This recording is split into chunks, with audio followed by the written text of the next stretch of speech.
मित्रों नमस्कार। हम डॉक्टर साहब के पास हैं और लगातार अनेकों विषयों को उनके साथ छूने की, उन्हें समझने की और अपने जीवन में भविष्य के लिए उतारने की कोशिश कर रहे हैं। और अभी जो हमने बात की थी डॉक्टर साहब से वो थी दिनचर्या को लेकर, जीवनचर्या को लेकर कि किस तरह से बिना दवाई के हम स्वास्थ्य का लाभ ले सकते हैं। तो इस पूरी दिनचर्या में एक महत्वपूर्ण आयाम उभर कर आया था, वो था पानी का। डॉक्टर साहब ने कहा कि इतना महत्वपूर्ण विषय है, इसके ऊपर तो विशेष तौर से बात करनी चाहिए। तो अब पानी के ऊपर हम चाहेंगे डॉक्टर साहब हमें कुछ बताएं कि इतना महत्वपूर्ण ये जीवन का अंग है, हमारे शरीर का, हमारी पूरी कुदरत का पानी इतना महत्वपूर्ण एक अवयव है, उसके बावजूद हम बहुत बार बीमार पड़ जाते हैं।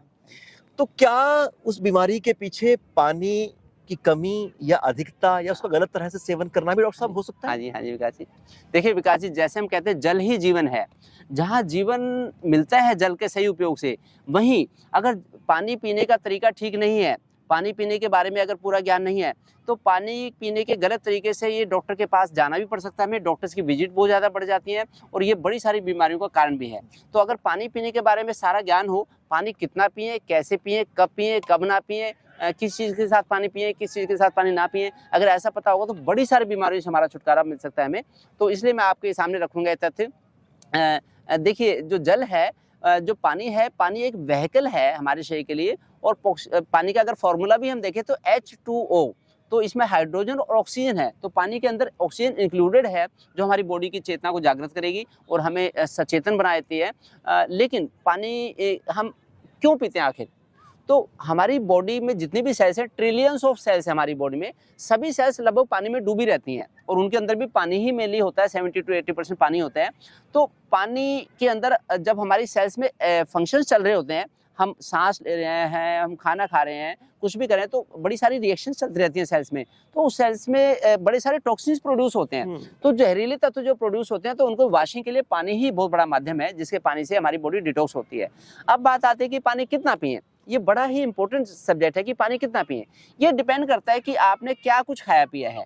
अगर आपने ज़्यादा गलत खाया पिया है तो आपकी बॉडी में टॉक्सिन ज़्यादा बनेंगे, बड़ा सारा पानी पीना पड़ेगा। आजकल इंटरनेट पे बड़ा आता है खूब पानी पियो, खूब पानी पियो, जिसको देखो वो यही कहता है खूब पानी पियो, क्योंकि सारे लोग, अधिकतर लोग गलत खाना ज़्यादा खाते हैं तो वो रह नहीं सकते, इसलिए उनको पानी बहुत ज़्यादा पीना पड़ता है। लेकिन अगर आप अपने खान पान के ऊपर अंकुश लगा सकते हैं, अगर आप केवल सात्विक ही भोजन लेते हैं तो आपको बड़ा कम पानी पी के काम चल सकता है। जो मेरे पापा हैं 91 ईयर्स के हैं, पूरी तरह से फिट हैं, हेल्दी हैं। उनके जो गुरुजी थे रुद्रमणि जी, वो दिन में एक ही बार पानी पीते थे, 24 घंटे में एक बार पानी पीते थे। वो 86 ईयर्स की एज में खुद ही उन्होंने शरीर छोड़ा, समाधि लगाई। तो ऐसे करके उनका बड़ा अच्छा जीवन था और बड़ा अच्छा उनका स्वास्थ्य रहा हमेशा। तो अगर आपका खाना संतुलित है, मैं गर्मियों में 4 से 5 बार पानी पीता हूँ और सर्दियों में लगभग मैं 1 बार पानी पीता हूँ। एक बार पानी पीने से काम चल जाता है, क्योंकि मैं 2 बार खाना खाता हूँ, 1 बार फल खाता हूँ। फलों के अंदर इनबिल्ट वाटर है ही है। अगर आपका खाना सात्विक है तो आपका दिन में 2 या 3 बार पानी पीने से काम चल सकता है। लेकिन अगर आपने गलत चीज़ खाई, जैसे कि आपने कोई पिज़्ज़ा, बर्गर वगैरह इस तरह का फूड खा लिया, फ्राइड फूड, या आपने जैसे जो बेकरी के प्रोडक्ट्स हैं जैसे बिस्किट, ब्रेड, रस्क, गज्जक, रेवड़ी, ऐसे बासी भोजन खा लिया, तो उसको वॉशिंग करने के लिए बड़े सारे पानी की ज़रूरत होती है। अगर ज़्यादा पानी पिएंगे तो आपके हार्ट के ऊपर एक्स्ट्रा लोड पड़ेगा, आपकी किडनी के ऊपर एक्स्ट्रा बर्डन पड़ेगा, जिससे कि वो ऑर्गन समय से पहले बूढ़े हो जाएंगे। तो उसकी जो शक्तियाँ हैं वो समय से पहले खत्म हो जाएंगी, इसलिए समय से पहले बुढ़ापा हो जाएगा। तो बॉडी के एक एक ऑर्गन्स को पानी ज़्यादा पीने का खामियाजा भुगतना पड़ता है। तो मैंने तो एक लाइव सेशन किया था कि खूब पानी पियो, जल्दी मरो। तो इसलिए तो आप बहाव के साथ ना बहते जाएं कि खूब पानी पियो, खूब। अगर आप अपने ऊपर कंट्रोल रख सकते हैं तो आप खाना संतुलित लें, कम पानी पीने से काम चल जाएगा। अब है कि पानी कब पिएं। जैसे हमने भोजन किया तो भोजन के लिए अग्नि प्रदीप्त होनी चाहिए हमारे शरीर में। अगर अग्नि प्रदीप्त होगी, पाचक रस एक्टिव होंगे, तो भोजन पच जाएगा, उसके मंथन में हेल्प मिलेगी, उसमें से carbohydrate, fat, protein, mineral, vitamin मिल जाएंगे। अगर हमने खाना खाया और साथ में खूब सारा पानी पी लिया तो उसके पाचक रस तो नीचे चले आएंगे, बड़ी आंत में चले आएंगे, और खाना कलेजे पे ऐसे रखा रहेगा तो उससे फिर वो पानी हमें खाना पच नहीं पाता, वो पानी सारा पाचक रसों को बहा के ले जाता है। जैसे कि आजकल बिल्डिंग बनती है तो एक मिक्सर मशीन आती है, उसमें रोड़ी भी होती है, बजरी भी होती है, रेता भी होता है, सीमेंट भी होता है, पानी भी होता है। तो उसमें अगर हमने पानी डाल के उसको चला दिया तो सीमेंट तो बह जाएगी, रोड़ी बजरी ऊपर रखी रहेगी। इसी तरह से पाचक रस हमारे उसको प्रोसेसिंग कर लें अच्छी तरीके से, तो खाना खाने के 1-1.5-2 घंटे बाद पानी पिए, ये ध्यान रखना पड़ेगा। और खाना खाने से 1 आधा घंटा पहले पानी पी लें। खाना ही हमारा ऐसा हो कि हमें ज्यादा पानी की आवश्यकता ही ना पड़े। खाना अगर हमारा ज्यादा गरिष्ठ होगा, ज्यादा उसमें 4 व्हाइट पॉइजन होंगे तो हमें पानी ज्यादा पीना पड़ेगा। तो 4 व्हाइट पॉइजन से दूरी बनाए। चीनी, नमक, मैदा, ट्रांसफैट, ये आपकी बॉडी को ज्यादा पानी पीने के लिए उकसाते हैं, जिससे कि हमें समय से पहले बुढ़ापा होता है। इन्हीं से चारों से ज्यादा टॉक्सिन्स बनते हैं। और जितना भी बाजार में जो फूड मिलता है, जितने भी पिज्जा, बर्गर, नूडल्स मिलेंगे, तो उसमें यही चीजें ज्यादा होती हैं। चीनी, नमक, मैदा, ट्रांसफैट, यही ज्यादा पानी पीने के लिए उकसाने का कारण है। तो इनसे दूरी बनाएंगे। अगर हरी सब्जियां खाएंगे, मूंग की दाल, खिचड़ी, दलिया, रोटी खाएंगे, तो आपका बड़ा कम पानी पी के काम चल जाएगा, जिससे कि आपकी लॉन्गेविटी बढ़ेगी, डिसीज प्रूफ लाइफ बढ़ेगी, उसका स्पैन ज्यादा हो जाएगा। ये ध्यान रखना है। फिर है कि पानी कब से लेके कब तक ज्यादा पिए। एक तो सुबह उठते ही हम पानी पी सकते हैं, आधा पौना ग्लास पानी पी लें, बस उससे ज्यादा पानी पीने की आवश्यकता नहीं, जिससे कि रात भर के जो टॉक्सिन्स प्रोसेसिंग चली हमारी बॉडी में वो वॉश आउट हो जाए। उसके बाद जब आपको अच्छी तरह से पानी की प्यास लगे तब पिए। एक आप ये देख लें कि आपके नाक का कौन सा सुर चल रहा है। ऐसे बायां सुर अगर चल रहा है तो आप पानी पिए, अगर दायां सुर चल रहा है तो इसका मतलब अभी प्रोसेसिंग चल रही है। ऐसा हमारी सुर विज्ञान कहती है। अगर हम सुर विज्ञान की बात मानेंगे तो हमें पानी का ज्यादा लाभ मिल पाएगा, नहीं तो नुकसान होने वाला है। अभी दायां सुर चल रहा था हमारा, अभी बॉडी में गर्म हवा थी और उसमें हमने उसको ठंडा कर दिया, तो खाने का तब होगी गैस की दिक्कत, पेट में गैस, अफारा, कब्ज, एसिडिटी की दिक्कत तब होगी। तो इसलिए ध्यान रखना है। दूसरा, हम अपने पेशाब का रंग भी देख सकते हैं। हमारी शुशु का रंग अगर ज्यादा डार्क है तो इसका मतलब थोड़ा सा पानी की अभी कमी है हमारे अंदर, पानी हमें पी लेना चाहिए। अगर शुशु हमारी बिल्कुल क्लियर आ रही है, ट्रांसपेरेंट आ रही है, फिर हम ज्यादा पानी क्यों पिएंगे। तो हम बहकावे में ना आए, हम अपनी बॉडी की भाषा को समझे कि हमारे कितनी पानी की नीड है। तो खाना खाने के बाद तो थोड़ा सा डार्क कलर का यूरिन आता ही है, उसे फिर 1-2 घंटे बाद हम पानी पी सकते हैं, उससे अच्छा रहेगा। तो बिना प्यास के पानी ना पिए। जैसे अगर किसी को भूख नहीं है तो कोई कैसे कहेगा भी खूब खाना खाओ, खूब खाना खाओ, ऐसा तो नहीं हो सकता। इसी तरह से पानी के लिए भी यही नियम लागू होता है कि जब आपको प्यास अच्छी तरह से लगे तभी पानी पिए, तो अच्छा रहेगा।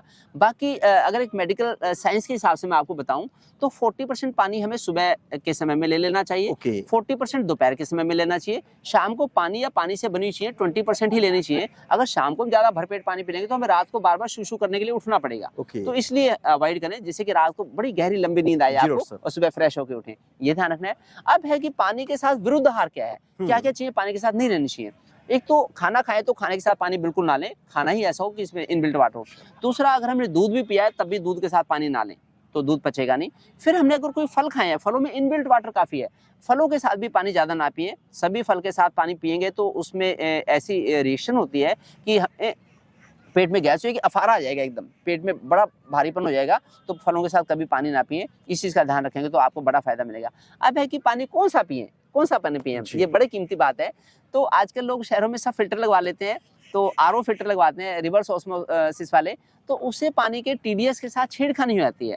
तो बेसिकली जो धरती माता है, पृथ्वी में जिस भूभाग में आप रहते हैं, जिस जियोग्राफी में रहते हैं, तो उसमें टीडीएस उतना ही होना चाहिए। साइंस ने तो एक फिक्स कर दिया कि इतने टीडीएस का पानी मानव जाति के लिए है, ऐसा नहीं है। अगर कोई राजस्थान में रहता है तो उनको थोड़ा सा अलग टीडीएस का पानी की जरूरत होगी। अगर कोई दक्षिण भारत में रहता है तो उसको अलग, अगर कोई नागालैंड में रहता है तो उसको अलग टीडीएस के पानी की आवश्यकता होगी। इसके ऊपर रिसर्च होनी चाहिए। तो जो आपका प्राकृतिक रूप से जहाँ भूभाग का पानी है, तो लगभग वो आपके लिए ही बनाया, अगर आप वहाँ पे रहते हैं तो उसके टीडीएस के साथ छेड़खानी ना करें। आरओ वाले तो पानी सबके लिए एक जैसा टीडीएस कर देते हैं, जिससे कि टीडीएस की छेड़खानी से पानी का पाचन नहीं हो पाता।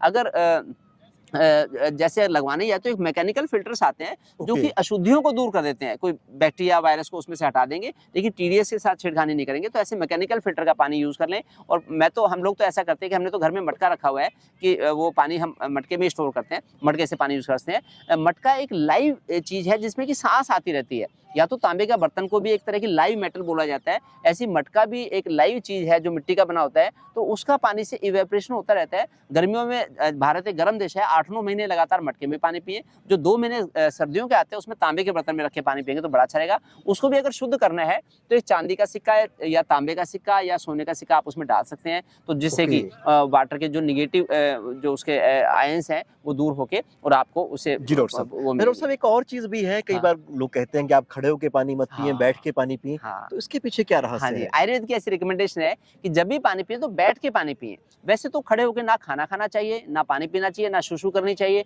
तो ये बैठ के करनी चाहिए, जिससे कि हमारे चक्रों का संतुलन रहे। जो हमारे शरीर की ग्रेविटी है, अगर जब बैठते हैं तो हमारे शरीर की ग्रेविटी मणिपुर चक्र पे आ जाती है। जो सोलर प्लेक्सस है, सोलर प्लेक्सस पे मणिपुर चक्र पे ग्रेविटी होगी। अगर ग्रेविटी में हम बैठेंगे सीधे, तभी हमें खाने का पाचन होगा, तभी हमें पानी का पाचन होगा। अगर हम खड़े होंगे तो हमारी ग्रेविटी घुटनों में चली जाएगी, तो घुटनों में फिर जोड़ों में दर्द होगा, गोडे में दर्द होगा। तो पानी हमेशा बैठ के पिए और सिप सिप करके पिए।